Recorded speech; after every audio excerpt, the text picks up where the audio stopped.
O Benfica é indiscutivelmente o rei do mercado da bola. Eu vou mostrar pra você qual é a estratégia da equipe portuguesa para conseguir contratar jogadores bem baratos e depois vender por verdadeiras fortunas. Então, confere comigo após a vinheta do futebol europeu. Antes, um recado para você que curte usar camisas de times e seleções, mas tá cansado de pagar caro por aí. O canal é parceiro da loja Maestro das Peitas. Lá as camisas são de alta qualidade, preço justo, entregam para todo o Brasil, personalizam. Então se você quiser conhecer os modelos que eles têm disponíveis, vou deixar o link do site deles na descrição. Se quiser saber se a loja também tem credibilidade, vou deixar a rede social, o contato do WhatsApp para tirar dúvidas. Lembrando que as camisas lá são tailandesas e quem vier pelo canal tem desconto. Usando o cupom ViniViner na hora das suas compras, você ganha 5% de desconto.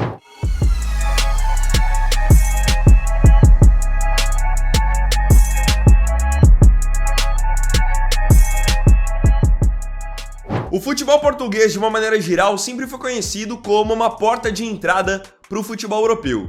Nos anos 90 mesmo, vários jogadores importantes do futebol brasileiro foram atuar no Benfica, foram atuar no Porto e ainda mais agora, em 2023, as coisas não são diferentes. Times como o Benfica e o Porto jogam toda a temporada a Liga dos Campeões, então eles conseguem gerar uma visibilidade enorme para todos os seus jogadores. Essa visibilidade acaba sendo peça-chave para que Benfica e Porto possam fazer grandes negociações. Afinal, quanto mais visibilidade, a chance de aparecer um jogador de qualidade nesse meio é muito grande. E aí que aparecem as grandes potências do futebol europeu e pagam verdadeiras fortunas para contratar jogadores dessas equipes. E nos últimos anos, com o inflacionamento do mercado da bola, essas situações têm acontecido cada vez mais. Benfica, Porto, Sporting fazem o trabalho de scouting, o trabalho de captação do jogador e depois o negociam por fortunas com Manchester City, com o Paris Saint-Germain, com o Liverpool. Só que a gente tem que ser realista. Apesar do Porto fazer muita grana, sempre fizeram, eles não conseguem chegar nos mesmos valores que o Benfica tem chegado nas últimas temporadas. Só para vocês terem uma ideia, a venda mais cara da história do Porto é de um brasileiro, o Militão. Eles venderam o zagueiro Éder Militão para o Real Madrid em 2019 por 50 milhões de euros. Só de 2019 para cá, o Benfica fez 4 vendas com valores superiores a essa venda do Militão. Vamos pegar então algumas vendas feitas pelo Benfica para entender por que eles são os reis do mercado da bola. O João Félix, que é a venda mais cara da história do Benfica, ele foi formado no próprio clube, ele é um jogador da base, e ele foi vendido para o Atlético de Madrid por 127 milhões de euros. Enzo Fernandes, que é a segunda venda mais cara, ele foi contratado do River Plate da Argentina por 14 milhões de euros. Agora, há alguns dias, foi vendido para o Chelsea por 121 milhões de euros. E o caso do Enzo é um caso curioso, porque ele estava no Benfica há apenas 6 meses. Olha só a valorização que ele teve com 6 meses de Europa e também por ter vencido a Copa do Mundo. O Darwin Núñez já foi um jogador que teve um alto custo para o Benfica. O Benfica o contratou do Almeria da Espanha por 34 milhões de euros, mas também não foi dinheiro perdido, porque 2 anos depois o Benfica vendeu o Darwin Núñez para o Liverpool por 80 milhões de euros. O Rúben Dias é um zagueiro que hoje está no Manchester City e ele foi formado também na base do Benfica, nos mesmos moldes do João Félix. Ele foi negociado com a equipe do Guardiola por 71 milhões de euros. O goleiro brasileiro Ederson, que até agora foi para a Copa do Mundo com a seleção brasileira. Para quem não sabe, lá atrás ele foi rejeitado na categoria de base do São Paulo. Foi para Portugal, chegou a jogar pelo Rio Ave e foi quando ele estava no Rio Ave que o Benfica viu potencial nele e o contratou por apenas 500 mil euros. Tempos depois, ele foi vendido para o Manchester City por 40 milhões de euros. O atacante mexicano Raúl Jiménez foi mais um jogador que teve um alto custo para o Benfica. Ele foi contratado do Atlético de Madrid por 22 milhões de euros. Poucos anos depois, foi vendido para o Wolverhampton na Inglaterra por 38 milhões de euros. O lateral direito Nelson Semedo, que muita gente acha um jogador mediano, foi mais um jogador também vendido por uma fortuna pela equipe do Benfica. Ele também foi formado na base, assim como o João Félix, como o Rúben Dias, e ele foi vendido para o Barcelona por 35 milhões de euros. E o último caso que eu trago aqui pra vocês é um caso curioso, que é do zagueiro sueco Victor Lindelof. Ele foi contratado do Västerås SK da Suécia por 3 milhões de euros. Então olha só, o Benfica foi buscar ele lá na Suécia.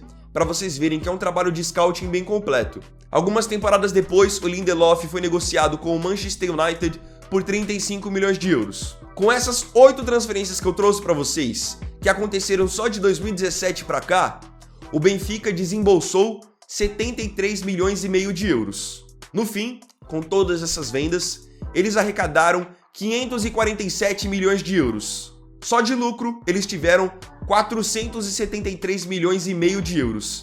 É muita grana. Como eu disse, o segredo do Benfica está primeiro no scouting. Os times portugueses olham bastante para o mercado sul-americano, porque aqui há várias oportunidades de negócio. Até pela desvalorização das moedas sul-americanas, compensa muito para os times portugueses pegarem aqui jovens a 10 milhões de euros, 15 milhões de euros, porque aí depois eles se destacam na Europa e eles conseguem vender por 4, 5 vezes mais. Foi o caso do Enzo Fernandes, que estava bem no River Plate e o Benfica apostou na sua contratação.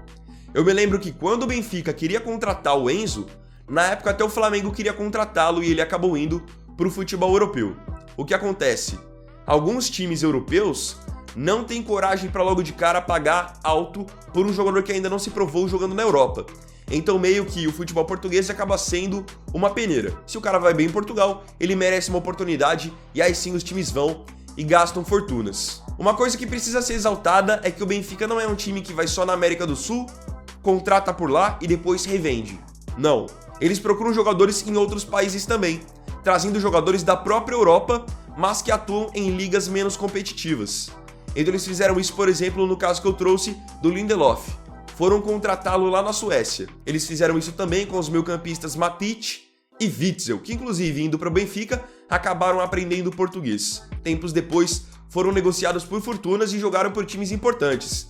O Matic foi jogar no Chelsea, no Manchester United, o Witzel foi jogar no Borussia Dortmund, jogou no Zenit também, que foi sua primeira transferência depois do Benfica, hoje tá no Atlético de Madrid. Outro ponto que faz o Benfica ser uma máquina de fazer dinheiro é, óbvio, a sua categoria de base. Das 10 vendas mais caras da história do Benfica, 4 são de jogadores vindos das categorias de base.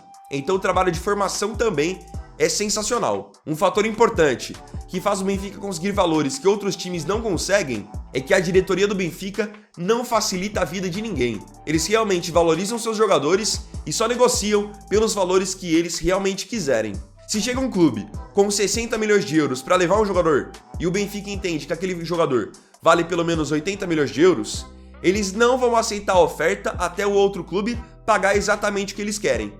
O Benfica sempre fez isso para valorizar suas joias. Isso ficou mais exposto agora no caso do Enzo Fernandes. Há algumas semanas, depois de vencer a Copa do Mundo com a Argentina, o Enzo era o nome do momento no mercado europeu. Jogador jovem, que vinha bem, foi eleito revelação da Copa. E claro, o Benfica se aproveitou do hype do jogador para definir que só o venderia pela multa de 121 milhões de euros. O Chelsea demonstrou interesse, mas estava disposto a pagar no máximo 85 milhões de euros. O Benfica então agiu como se não quisesse vender o Enzo. Recusaram a oferta de 85 milhões de euros do Chelsea e disseram que o Enzo seguiria no clube sem problema nenhum. Tudo não passou de uma estratégia para deixar o Chelsea com medo de um rival contratá-lo e também para fazer os Blues pagarem exatamente o que eles queriam desde o começo. Não deu outra. O Chelsea quis voltar a conversar com o Benfica há 24 horas para o fechamento da janela de transferências e acabaram pagando os 121 milhões de euros, fazendo de Enzo a contratação mais cara da história da Premier League. Com o dinheiro das vendas, o Benfica vai fazer cada vez mais dinheiro, é um ciclo sem fim. Com o dinheiro das vendas, eles conseguem montar bons times para ter visibilidade suficiente na Liga dos Campeões e, ao mesmo tempo, vão mapeando o mercado para encontrar boas oportunidades, mesmo que seja nas categorias de base. E aí, você já sabia qual era a estratégia do Benfica para dominar o mercado da bola? Põe nos comentários sua opinião sobre esse assunto. Então, bom, galera, esse foi o primeiro vídeo dessa sexta.